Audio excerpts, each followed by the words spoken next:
So yun mga kawasak, at ngayong araw ay tayo ay maglalalamove. At nga pala, bago ang lahat ay may bagyo nga pala ngayon, bagyong Christine. At hindi ko alam kung aabutin ako ng ulan guys. Kita nyo naman yung kalangitan, no? Napakadilim, napakaulap. So sana naman hindi tayo abutin ng bagyo. Kasi ang hirap din naman kahit nakakotse tayo na abutin tayo ng bagyo, no? Kasi syempre babasakay tayo sa sasakyan kasi magkakarga tayo ng mga gamit. Eh mahirap naman kung aabutin tayo ng bagyo, no? So ngayon ay wala pa tayong makitang booking kasi maaga pa o 7:53 pa lang. So di ko pa alam kung anong oras. Siguro mga 8 or 9 magkakaroon na yan. Kasi sa Lalamove hindi talaga ganun kalakas kapag sobrang aga. So patanghali talaga yung booking sa Lalamove, no? So natin lang ako ng booking guys dito sa tabi-tabi. At para makapag-umpisa na tayo, no? Lalamove muna tayo kasi ayoko mag Manila at masama nga yung panahon. Baka mamaya ulanin tayo dun at bahain. At least andito lang tayo sa malapit-lapit at hindi binabaha, no? So kung meron Tagaytay dito, much better para makapasyal din tayo. O kaya silang Indang Cavite, ganun. Yan lang, mamaya lang guys kapag may booking na tayo. Alright mga kawasak, meron na tayong nakuhang booking. Napunta to ng Cavite City, frozen meat daw. So sana hindi naman siya magtagas, no? So yun ang nakalimutan ko pala, karton. Dapat nga pala yung trunk ko is nilagyan ko ng karton, ano, yung aking compartment, para if ever na ganyang may frozen is masisip-sip pa muna nung karton bago siya lumapat mismo dun sa ating mating, sa ating compartment, no? So tingnan natin kung may sasakay natin ng ayos at hingin na lang siguro ang karton dun sa ating customer para pansapin, no? Pero nakabox naman daw, hindi naman daw siya magtatagas, no? Wag lang siguro isda, frozen meat naman daw eh. So sa Lalamove, Saan yung boss? Saan drop po? Cavite City. Wait lang po, sir, ha? Santa Cruz, Cavite City. Special Elaine. Sir, may extra karton po ba kaya? Wala po. Kakalipat lang po kasi namin dito. Mapasapin lang. Hindi naman siguro tatagas. Hindi, kakalabas lang po. Sige. Sir, pwede pa tulong? Opo. Yan lang, sir. Okay na po. Doon na po ang payment niya. Okay, thank you, sir. So mga kawasak, na-pick up ko na. At diretso tayo dun sa drop-off location. Punta to ng Cavite City. So food to mga kawasak, hindi na siguro magsabay kasi nga frozen, mamaya baka matunaw na dun. So yan, idediretso na natin to. So mga kawasak, mga magtatanong pa dyan kung bakit nga ba mas ginusto ko tong Lalamove bumiyahe ngayon kaysa mag-grab. Actually hindi ko alam kung bibiyahe pa ako ng grab kasi nga Manila area ang malakas sa grab, no? Kaya ako kasi kinakabahan sa Manila. Parang pag nandun ka,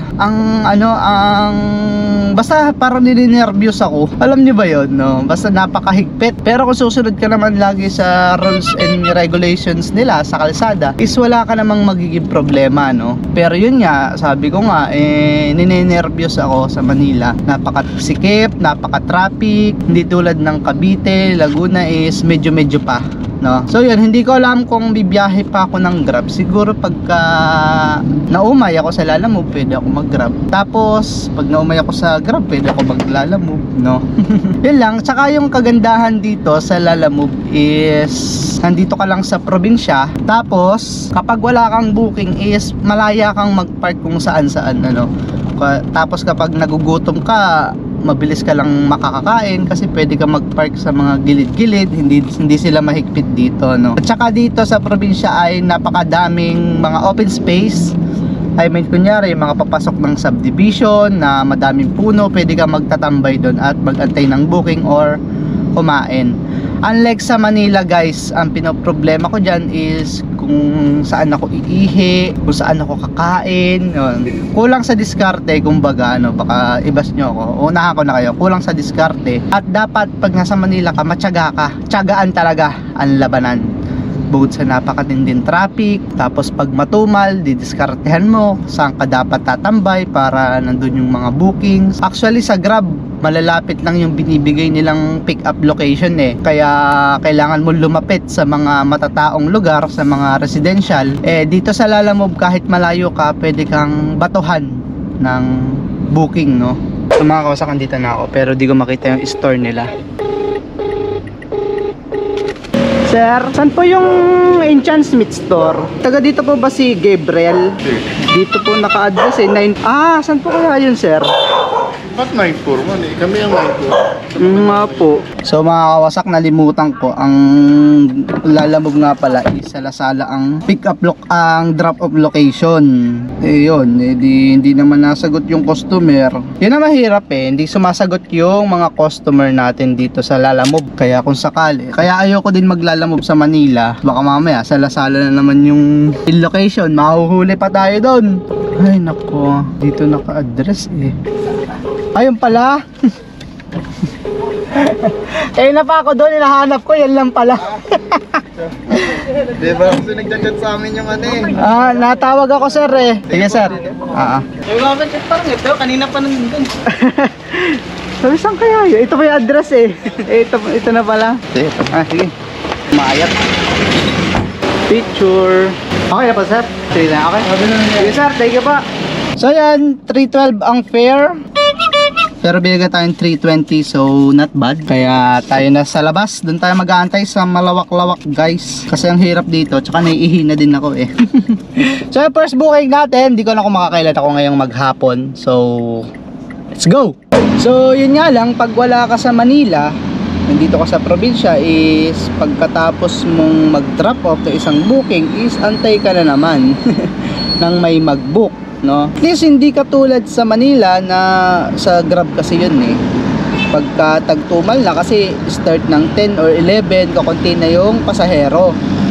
Kakunti na yung nagbubuk. So dito sa Lalamove, tapos nasa probinsya ka is pwede kang patigil-tigil kung saan-saan. Patay yung makina mo. At least ang masasayang lang sa'yo is oras, pero yung gasolina hindi. Hindi ka naman malulugi sa gas. So nandito ako ngayon sa Shell. Magpapahangin sana ako kasi feeling ko malambot yung unahang gulong ko. Pero wala, hindi available yung hangin nila. Kaya antay-antay lang ako ng booking dito. May mga lumalabas kasi, Cavite City ako, Las Piñas pa, Muntinlupa pa. Masyado nang malayo. Siguro ang gusto kong biyahe is mula dito Cavite, Kawit, Rosario, papuntang Dasma, Silang, yung papuntang Tagaytay, no. So sana makakuha, pero kung hindi naman, antay pa rin tayo. Meron yan lalabas na papuntang papuntang Tagaytay, no. Kahit Tansa, kunin ko na yan. So minsan mga kawasak is bibigyan ka ng booking na mas malayo pa yung pick up kaysa sa drop off. 5 kilometers pero pwede na, no. At least nakababa tayo ng medyo kabayanan, no, kaysa dyan sa Cavite City. Ito ay sa Noveleta lang naman. So along the way, hindi naman ganong katindi ang traffic. So kaysa nag-aantay tayo, at least kahit paunti-unting fare is padami din yan. Yun ang tatandaan nyo. Maliit man ang bayad is pag pinagsama-sama mo is dadami din. So yan, 5 kilometers ang ating pick up at ang drop off ay malapit lang ata. Parang 3 kilometers lang away from pick up location. Ma'am, food po yan. Yan lang po, ma'am. Salad. Meron pa pa.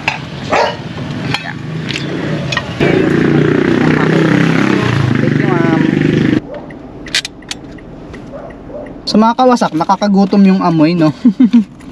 So malapit nga lang 4 kilometers pala from here. At meron siyang fare na 140 pesos, no. Medyo mababa pero all goods na din kasi dito lang tayo sa probinsya, no. So mga pagkain yung so hindi tayo makapag double book, bawal isabay yung pagkain at food at non-food, no. Tsaka siguro baka kailangan na agad to kasi pagkain nga, which is parang yung pinuntahan ko doon is sa catering services, no. So ang hirap lang dito kasi napakasikip. Gas Kaya mas maganda talaga guys kapag magbababa kayo is kayo na lang, wag na yung nagpabook. Ako na magdala niyan sir, tapos kayo na lang dito. Di ba lang inalok kumain guys, pero okay lang yan. Confirm delivery, unloading complete, completion, 140 pesos, kilo. Oh my god, let's go. Hanap na ulit tayo ng bagong booking, no. So nakita ko naman papunta dito is maganda yung daan, pwede tayo magtatambay para tipid sa gas. So guys, sabi ko dun sa guard is bibigyan ko siya ng ulam pag binigyan ako dun sa reunion daw pala yun eh. So ngayon hindi tayo binigyan, hindi nga tayo pinakain o kaya pinatubig eh. Joke lang, baka sabihin nyo naman napaka-garapal kong delivery boy no, naghahangad ng ganyan. Hindi, yun eh, ano lang, joke lang. Bigyan ko sana kayo ulam sir, di ako binigyan eh. Thank you sir. Diba, ganun lang. Kumbaga kapag ka magdi-deliver kayo guys, isamahan nyo lang ng kwela para hindi nakaka-boring ang pagdi-deliver nyo. Ayang oh, Tansa to Dasma, malapit na dito yung Tansa.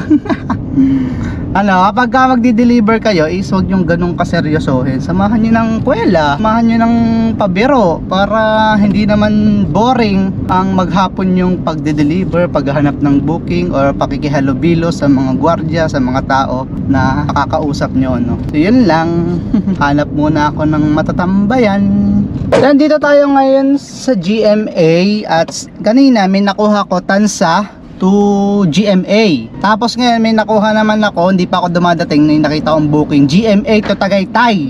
Yo, so magtatagaytay tayo ngayon guys. So maghahanap muna ako ng kasabay, baka merong tong maisabay ako papuntang Tagaytay, no? Para hindi naman tayo eagles, kahit Amadeo or Silang, pwede na, ano?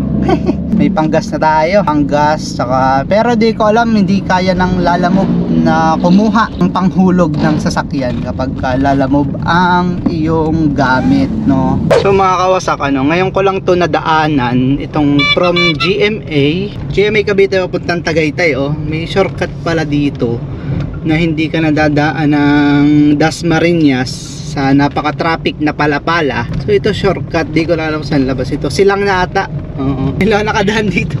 Katakot nga, ang liit ng kalsada eh. Pero ang dami namang dumadaan dito. May mga kasabayan naman akong nasa unahan ko. So yun mga kawasak, na-deliver ko na dito. Nandito na ako sa Tagaytay. And yun. So ano oras na? Alauna na. Kailangan ko nang kumain. At medyo sumasakit na yung ulo ko. Ganun yung ano ko eh. Ganun yung response ng katawan ko kapag nagda-drive ako tapos kulang sa kain, gutom na, ganun, sumasakit yung ulo, no? So meron ako ditong chicken fillet na sweet and sour. So kain guys, habang naghahantay akong booking ay kakain na muna ako. Kaya hindi magtuloy-tuloy yung ulam kasi may bagyo naman na talaga. Bukas pa ang landfall, no? Kaya sana wag mo nang tumuloy kasi ang hirap ngayon, baka wala na akong makuhang booking papuntang Cavite ulit, Dasma or Laguna. Alam nyo, kaya minsan hindi din talaga ako kumakain sa mga renderya guys, kasi minsan may napapansin ako na yung mga kutsara medyo makanin-kanin pa, tapos yung mga pinaglagyan ng kutsara, di ba may tubig yan, is may mga lutang-lutang din kanin, tapos may mga insekto nakakadiri. Tapos yun na nga lang, mga kutsara madumi na, but more yung mga pagkain pa nila, no? So nagdadala na lang talaga ako ng baon para at least safe na safe. Kung magdumi man, kasalanan ko na.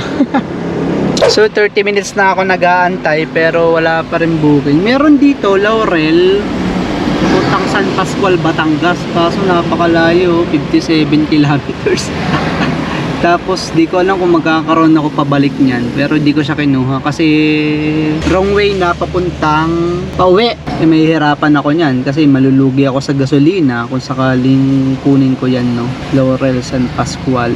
Ngayon wala pa akong booking at may parang ninaabot na ako ng bagyo. Tingnan nyo, umuulan na, oh. So sana hindi naman lumakas ng todo yung ulan na yan. So paambon-ambon pa lang naman, no? Hopefully magkaroon pa ng booking kasi kanina po ang tumal pala dito. So alam ko na susunod di hindi ako pupunta ng Tagaytay. Silang medyo pa sa Silang Cavite, medyo may booking pa. So bala kong mag-rolling na lang siguro pababa papuntang Cavite, baka sakaling makakuha tayong booking. So yun lang mga kawasak, at alas 3 na at may kinita na tayo ng 1,400. Medyo mababa kaysa sa mag-grab pero pwede na. Yan, 1,376. So bale, pagpalagay na natin na 1,400 mula 8, 9, 10, 11, 12, 1, 2, 3 o 7 hours, tapos may kain pa ako nun. May kain pa siguro isang oras pa akong tambay. 7 hours sa 1,400 is not bad. Pwede na yun guys, kasi kung sa Grab, ang aga-aga akong gumigising alas 3, umalis ako 4:30. Pero dito, masarap yung tulog ko. Tapos alas 8 na ako sisimula. So hindi na masama ang kita na to. Meron ako ditong panggas, pang maintenance at pangkain. Sabi ko nga sa inyo, mahirap kunin sa Lalamove ang panghulog ng sasakyan. Pero kaya naman kung isasagad ko to hanggang mamaya, hanggang gabi. Yun lang yan. So ngayon, pauwi na ako guys. At kasi medyo umaambon na ulit. Tsaka hindi talaga ako bumibiyahe ng gabi. Alam mo na, bare months na. Mahirap na. Baka mamaya kung ano pa yung mangyari sa atin. So uso pa man din ngayon yung carnapping. So hindi din ako tumatanggap ng booking na sobrang liblib. Yan lang guys. So hanggang sa susunod nating vlog ulit siguro bukas. Kapag maganda yung panahon bukas, bibiyahe ako. Pag hindi, pahinga muna. Kasi kahit nakakotse tayo, mahirap din namang bumiyahe ng bumabagyo. So hindi naman tulad ng Grab na hindi mo kailangan lumabas ng sasakyan. Pag sa Lalamove naman ay kailangan mo talagang lumabas ng sasakyan para kunin yung mga ipapadala nila. Yan lang guys, ride safe always and peace out. Meow.